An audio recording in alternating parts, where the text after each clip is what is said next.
Assalamualaikum warahmatullahi wabarakatuh. Hai, ketemu lagi dengan saya Munajah.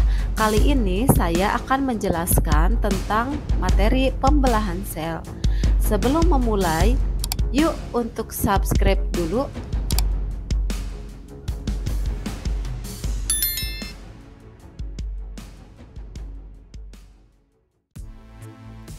Sebelum membahas tentang pembelahan sel, Ibu akan membacakan kompetensi dasar dari pembelahan sel.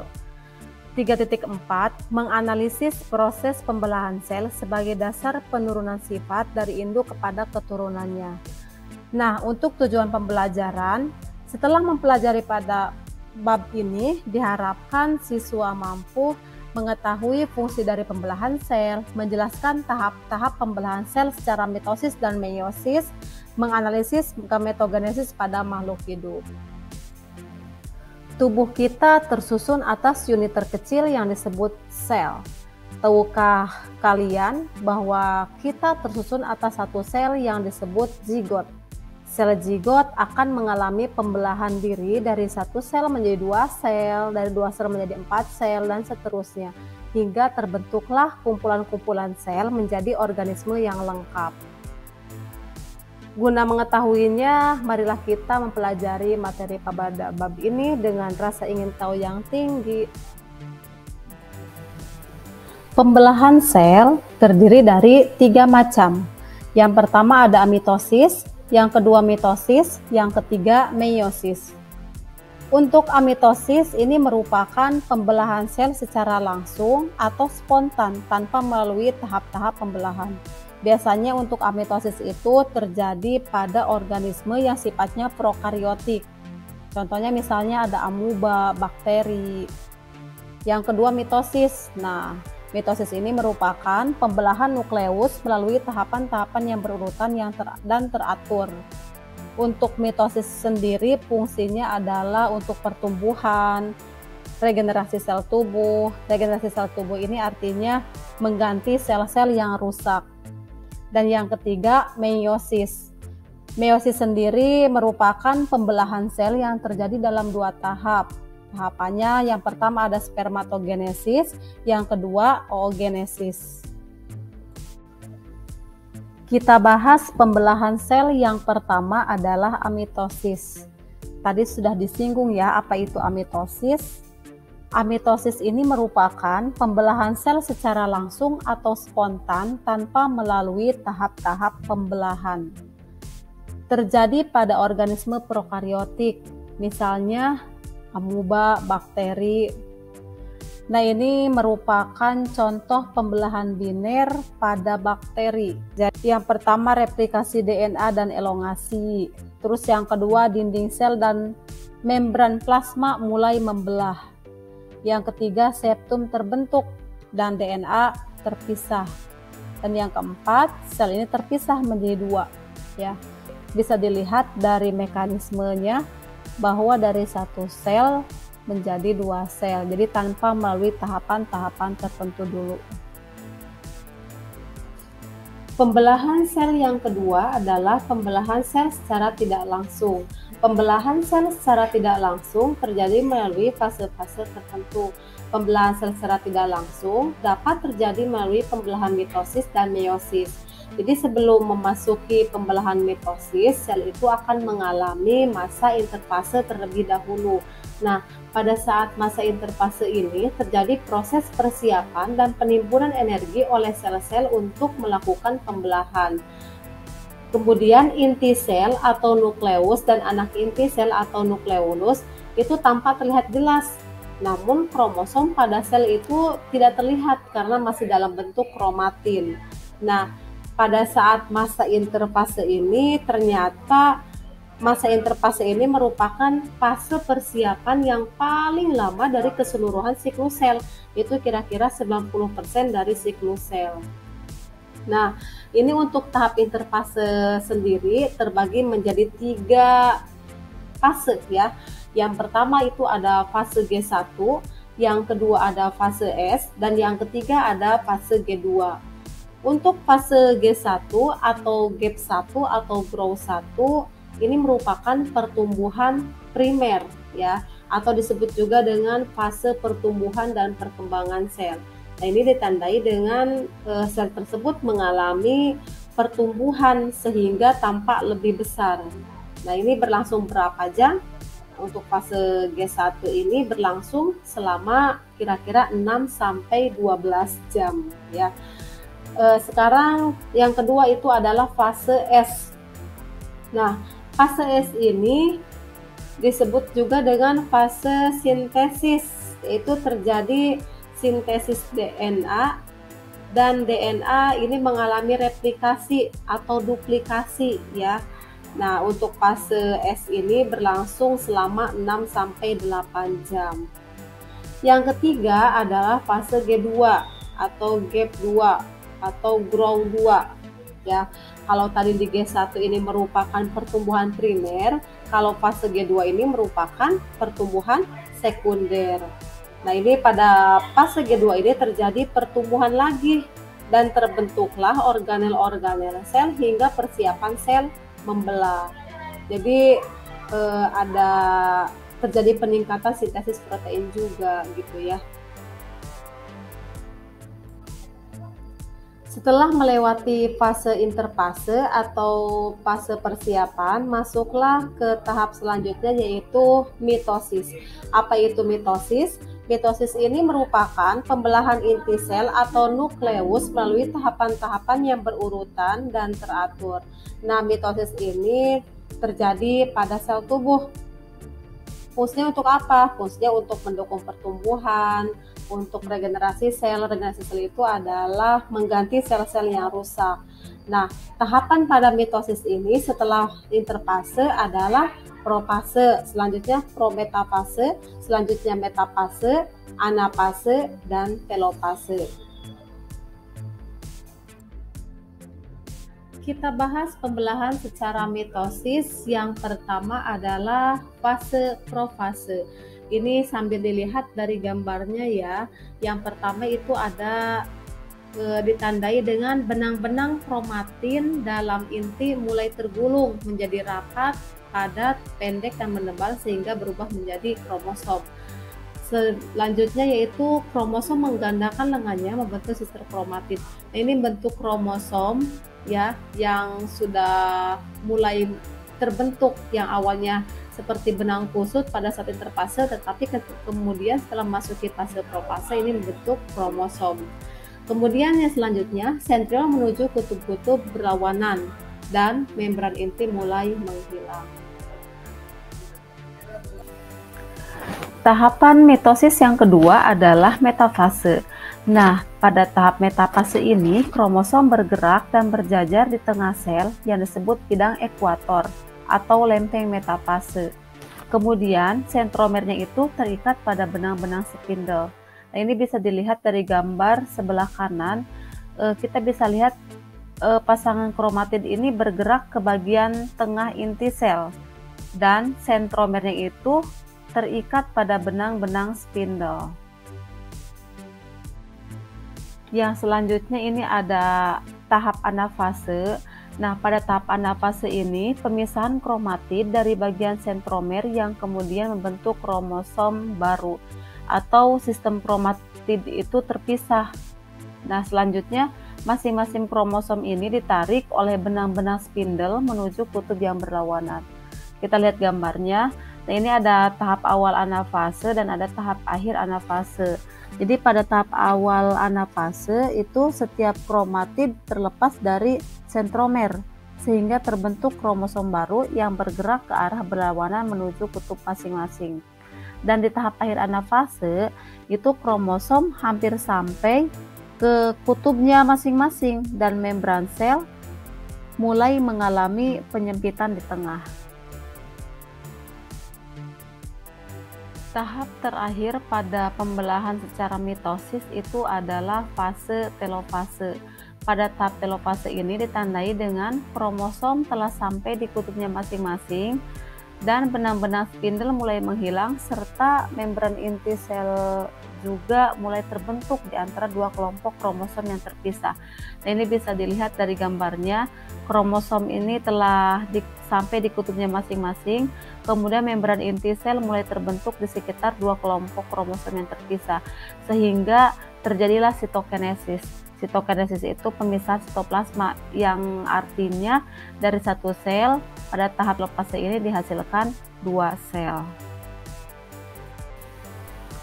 Nah, ini merupakan gambaran tahap pembelahan sel secara mitosis dari awal sampai akhir, yang diawali dengan fase interfase, kemudian masuki tahap profase, kemudian metafase, anafase, dan telofase. Tadi sudah jelaskan untuk ciri-cirinya seperti apa mulai dari profase sampai telofase, bisa dilihat ya. Nah, ini untuk tahap mitosis ini menghasilkan nukleus pada kedua sel anakan dengan sifat genetik yang ekuivalen atau sama dengan sel induknya. Jadi satu sel induk dengan kromosom yang diploid atau 2N yang membelah secara mitosis itu akan menghasilkan sel anakan yang memiliki kromosom yang bersifat diploid juga, seperti itu. Tahapan pembelahan sel yang selanjutnya yaitu adalah meiosis. Apa itu meiosis? Meiosis ini merupakan jenis pembelahan sel yang terjadi dalam dua tahap, dilakukan oleh organisme eukariotik yang bereproduksi secara seksual dan menghasilkan 4 sel gamet dengan jumlah kromosom separuhnya dari sel semula. Nah, ini untuk meiosis itu terjadi pada proses pembentukan sel kelamin atau gamet. Ini untuk tahapannya sendiri ada dua tahap ya, mulai dari profase 1, metafase 1, anafase 1, kemudian telofase 1.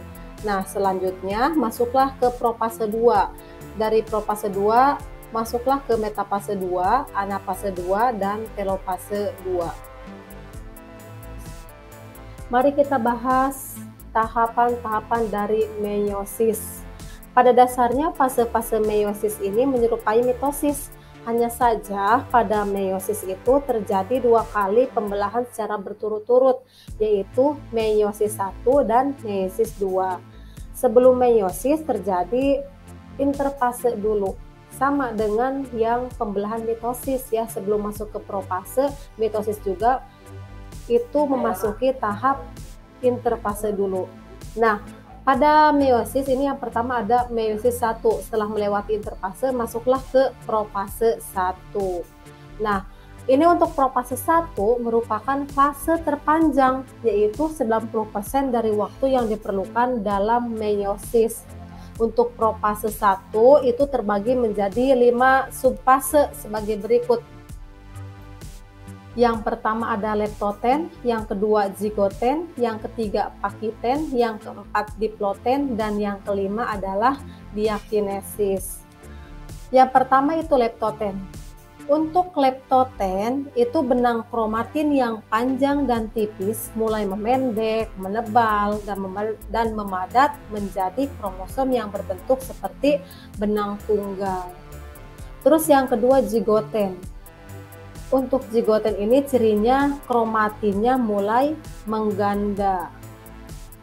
Yang ketiga ada pakiten. Nah, pada pakiten ini kromosom homolog saling mendekat, kemudian membentuk tetrad. Yang keempat ada diploten. Diploten ini terjadi proses pindah silang atau crossing over.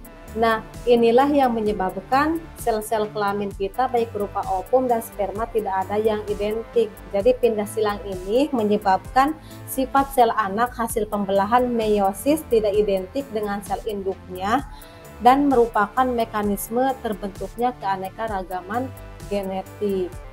Terus yang terakhir itu ada diakinesis. Nah, untuk diakinesis, crossing over selesai, membran inti mulai menghilang. Setelah profase 1, pada tahap pembelahan yang selanjutnya adalah metafase 1. Nah, metafase 1 ini ditandai dengan kromosom homolog mulai tersusun rapih di bidang ekuator. Bisa dilihat di gambarnya ya. Jadi ini kromosom homolognya ada di tengah-tengah. Selanjutnya masuk ke tahapan anafase 1. Anafase 1 ini kromosom homolog akan bergerak menuju kutub yang berlawanan akibat tarikan dari benang spindle. Anafase juga ini menyebabkan unit kromosom diploid atau 2N terbagi menjadi 2 unit kromosom yang masing-masing bersifat haploid. Yang terakhir itu ada telopase 1. Untuk telopase 1 ini, membran inti mulai terbentuk kembali.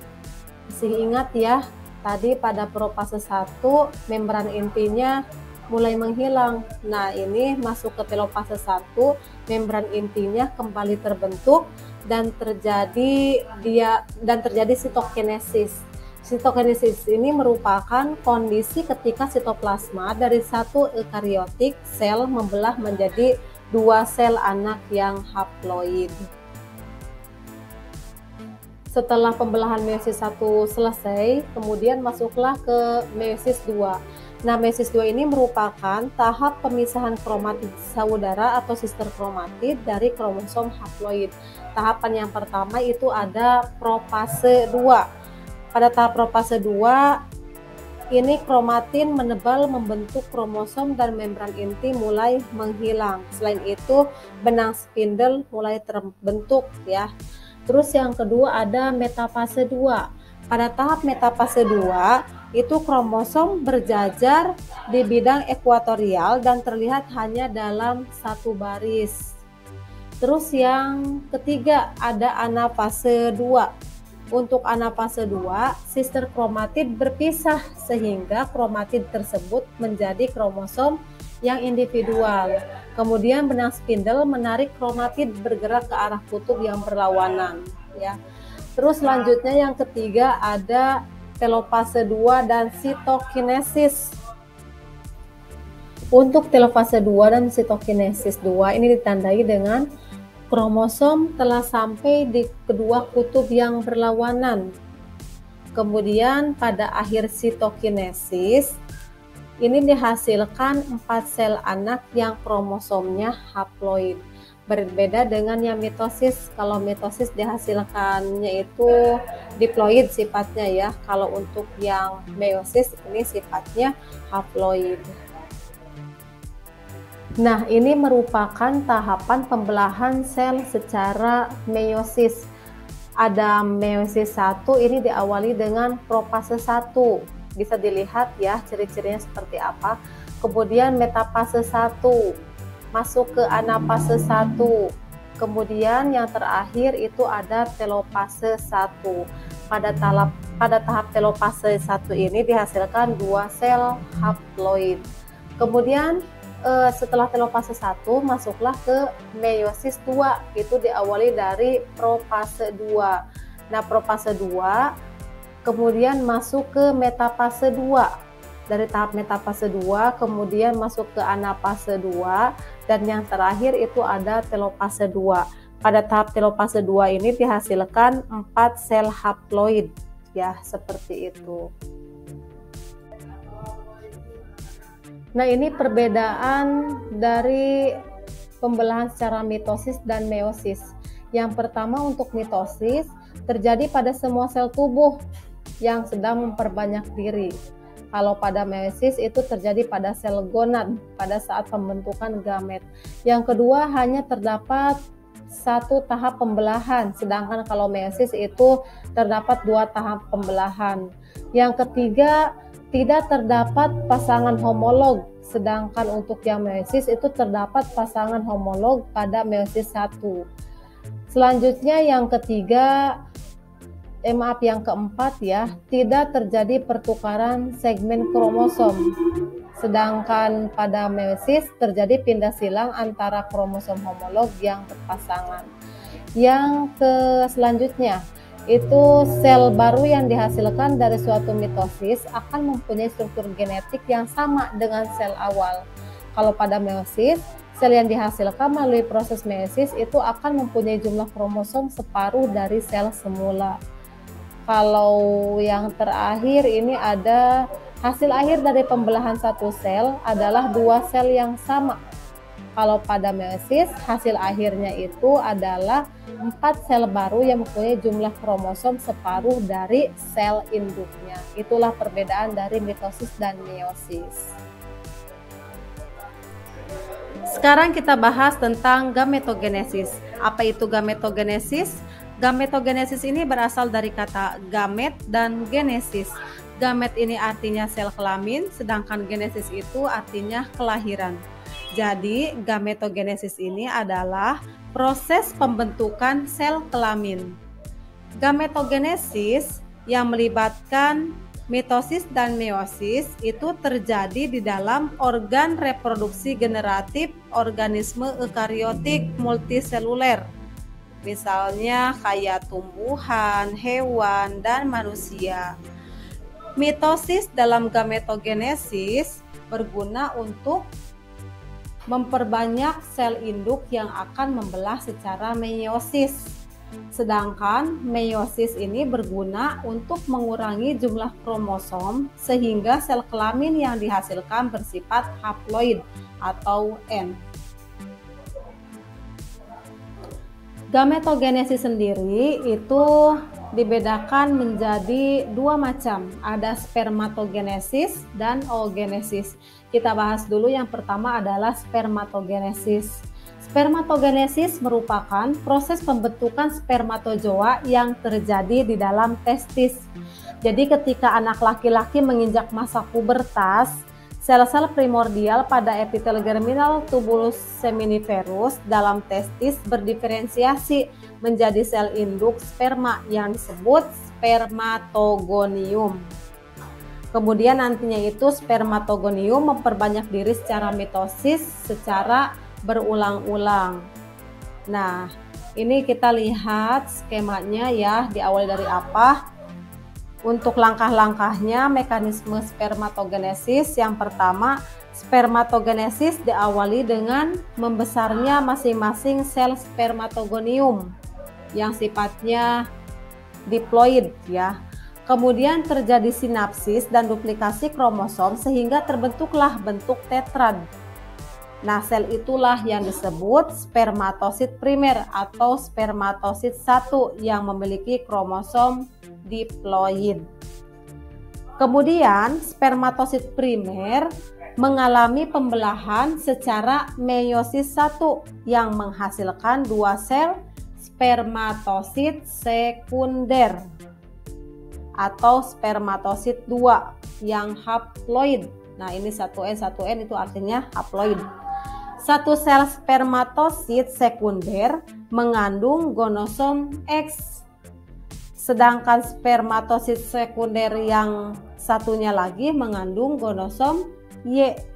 Nah, kedua spermatosit sekunder kemudian membelah secara meiosis 2. Terbentuklah 4 spermatid yang haploid. Ya, ini spermatosit yang haploid itu. Selanjutnya, keempat spermatid mengalami proses pematangan dan pertumbuhan ekor menjadi spermatozoa yang fungsional. Artinya dapat melakukan fungsinya dalam proses pembuahan. Nah, ini untuk spermatogonium pada manusia memiliki kromosom 22AA plus XY, artinya memiliki 44 autosom dan gonosom XY. Jadi spermatozoa yang dihasilkan memiliki kromosom yang haploid sebanyak 50% mengandung gonosom X, 50% lainnya mengandung gonosom Y. Jadi keadaan inilah yang menyebabkan terjadinya pembuahan yang menghasilkan kemungkinan anak laki-laki sebanyak 50%, anak perempuan sebanyak 50%. Jadi kalau untuk laki-laki itu memiliki masa produktif spermatozoa mulai dari masa pubertas sampai dengan artinya selama masa hidupnya ya. Jadi selama hidupnya atau jika kondisinya masih mendukung meskipun dia sudah usia lanjut masih bisa produktif spermatozoanya itu. Begitu ya. Itu penjelasan untuk spermatogenesis. Gametogenesis yang kedua itu adalah oogenesis. Apa itu oogenesis? Oogenesis merupakan proses pembentukan sel kelamin betina, yaitu sel telur atau ovum. Oogenesis terjadi di dalam ovarium. Tahap pembelahan oogenesis sama dengan pembelahan spermatogenesis, yaitu mulai dari mitosis, meiosis 1, dan meiosis 2. Oogenesis diawali dari sel-sel primordial diploid pada epitel germinal ovarium yang berdiferensiasi menjadi sel induk ovum yang disebut oogonium. Nah, kita langsung saja lihat ke tahapan pembelahannya. Oogenesis diawali dengan membesarnya oogonium. Di sini terjadi sinapsis dan duplikasi kromosom sehingga terbentuklah tetrad. Oogonium ini memperbanyak diri secara mitosis. Nah, kemudian sel ini disebut dengan oosit primer atau oosit 1 yang memiliki kromosom diploid atau 2N. Ternyata oosit primer ini ukurannya lebih besar dibandingkan dengan spermatosit primer karena memiliki kandungan sitoplasma lebih banyak. Nah, dari oogonium sampai oosit primer itu keadaan sebelum lahir. Setelah itu, oosit primer mengalami pembelahan meiosis 1 dan terbentuklah 2 sel dengan ukuran yang sangat berbeda. Bisa dilihat, ini yang besar, yang satu lagi kecil. Nah, sel yang berukuran lebih besar itu mengandung hampir semua sitoplasma dan kuning telur yang disebut dengan oosit sekunder. Sementara itu, sel yang berukuran kecil hanya mengandung inti dan disebut badan polar 1 atau badan kutub 1. Nah, ini bisa dilihat pada saat oosit sekunder itu mengalami dorman pada metafase 1. Artinya dorman ini mengalami masa istirahat ya. Masa istirahatnya sampai kapan? Yaitu sampai masa pubertas. Kemudian terjadi ovulasi ya. Nah, setelah itu nanti ini untuk oosit sekunder kemudian membelah secara meiosis 2 menjadi 2 sel dengan ukuran yang tidak sama. Sel yang berukuran lebih besar serta mengandung sitoplasma dan kuning telur itu disebut ootid. Sementara itu sel yang berukuran kecil dan hanya mengandung inti disebut badan polar 2. Nah, ini. Badan polar 2 lainnya merupakan hasil pembelahan badan polar 1. Ketiga badan polar 2 yang berukuran kecil tersebut kemudian akan hancur. Sementara untuk yang oosit sekunder itu yang tadi itu apa namanya ootid. Ootid itu akan mengalami proses pertumbuhan dan pematangan menjadi ovum atau sel telur yang fungsional. Artinya jika dibawahi oleh spermatozoa itu akan menjadi zigot. Nah, ini spermatozoa masuk ya. Nah, ini artinya akan menjadi zigot. Kemudian ini membelah secara meiosis, terjadi fertilisasi. Nah, ini adalah ovum yang sudah dibuahi.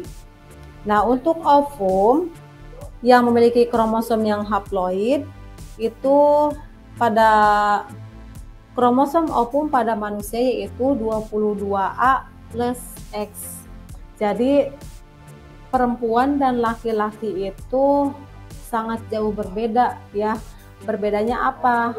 Jadi kalau perempuan sudah memiliki 6-7 juta oosit primer sejak masa embrio. Namun jumlahnya ini akan terus menurun sehingga ketika masa pubertas hanya tersisa sebanyak 350-400 yang bisa hidup dan berkembang menjadi ovum matang untuk diovulasikan satu persatu setiap bulannya atau pada masa menstruasi ya. Jadi hal tersebut yang menyebabkan perempuan di usia tua kehabisan oosit primer sehingga proses oogenesis terhenti yang disebut dengan menopause ya. Jadi itu artinya menopause. Jadi menopause itu artinya sudah kehabisan oosit primer. Nah, pada saat usia berapa untuk masa menopause itu. Jadi masa menopause pada setiap perempuan itu berbeda-beda, kisarannya sekitar usia 45 sampai 55 tahun. Jadi intinya untuk pada oogenesis itu, kalau terjadi pembuahan ovum oleh spermatozoa, itu akan terbentuk zigot dengan sifat gabungan atau memiliki jumlah kromosom yang merupakan penjumlahan dari kedua kromosom orang tuanya, yaitu ovum 22A plus X plus spermatozoa yang isinya 22A plus X sama dengan zigot. Zigotnya itu apa? Berarti 22AA plus XX menjadi individu wanita. Tetapi kalau misalnya ovum plus spermatozoanya 22A plus Y, itu berarti menghasilkan 22AA plus XY, artinya menjadi individu laki-laki, seperti itu. Untuk lebih jelasnya kita lihat perbedaan spermatogenesis dan oogenesis. Perbedaannya mulai dari lokasi. Untuk oogenesis itu adanya di ovarium, kalau spermatogenesis itu ada pada testis. Yang kedua, perbedaan dari waktu dan proses. Untuk oogenesis dimulai sejak sebelum lahir, tetapi ada periode pause yang panjang sebelum akhirnya berlanjut pada masa pubertas dan berhenti masa menopause. Sementara kalau spermatogenesis itu dimulai sejak masuk ke masa pubertas dan berlangsung seumur hidup. Perbedaan yang ketiga adalah sel yang dihasilkan.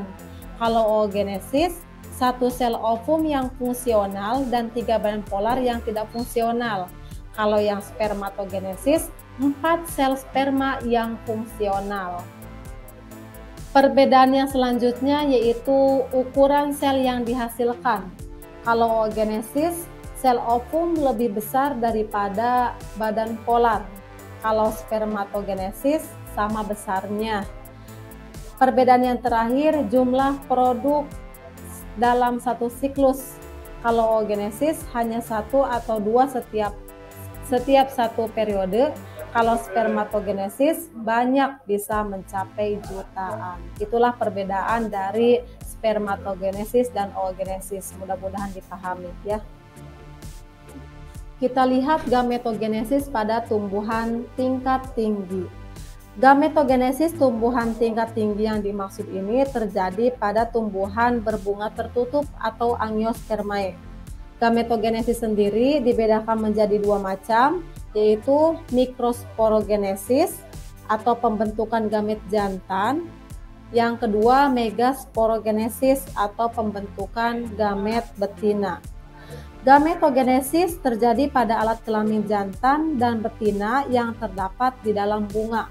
Alat kelamin jantan dinamakan benang sari, sedangkan alat kelamin betina dinamakan putik.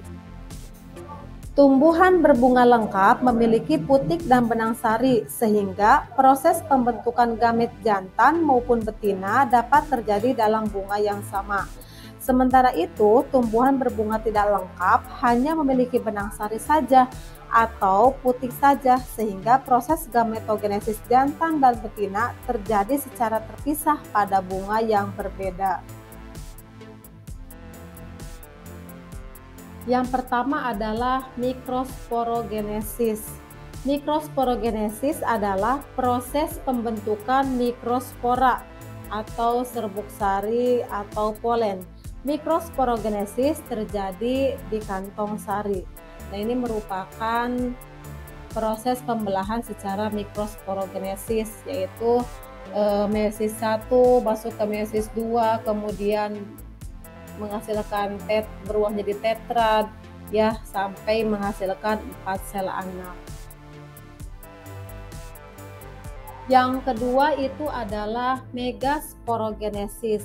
Megasporogenesis adalah proses pembentukan megaspora yang terjadi di dalam bakal buah atau ovarium.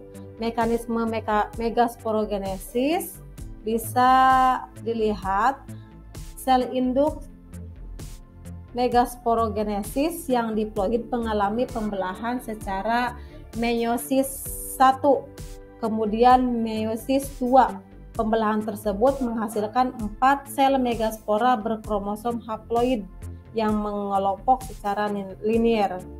Setelah meiosis, hanya 1 sel megaspora yang fungsional, sedangkan 3 sel lainnya berdegenerasi atau mati. Nukleus dari megaspora yang fungsional kemudian mengalami pembelahan karyokinesis 1, karyokinesis 2, dan karyokinesis 3 yang secara berurutan sehingga terbentuk 8 nukleus yang semuanya haploid. Untuk hasil akhir proses megasporogenesis adalah kantong embrio matang atau megagametofit yang memiliki 1 ovum, 2 sinergid, fusi 2 nukleus polar, dan 3 antibodi. Hasil akhir proses megasporogenesis adalah kantong embrio matang atau megagametofit yang memiliki 1 ovum, 2 sinergid, fusi 2 nukleus polar, dan 3 antipoda. Selanjutnya ini ada pengaruh kegagalan mitosis dan meiosis terhadap kelainan pada makhluk hidup. Pada setiap fase, baik mitosis maupun meiosis, itu menunjukkan aktivitas kromosom yang berbeda-beda. Jika terjadi gangguan, baik pada proses mitosis maupun meiosis, dapat menyebabkan abnormalitas kromosom pada sel anak yang dihasilkan. Misalnya, gangguan replikasi DNA atau sintesis protein saat mitosis pada embrio, itu misalnya diakibatkan ibu terpajan agen teratogenik, misalnya zat-zat kimia atau sinar radioaktif yang berbahaya. Nah, itu dapat menyebabkan cacat pada bayi yang dilahirkan. Nah, ini ada beberapa contoh pengaruh kegagalan mitosis, ada sindrom Down, sindrom Edward misalnya ya, dan masih banyak lagi. Itu saja penjelasan kali ini, semoga bermanfaat. Saya ucapkan terima kasih. Assalamualaikum warahmatullahi wabarakatuh. Bye-bye.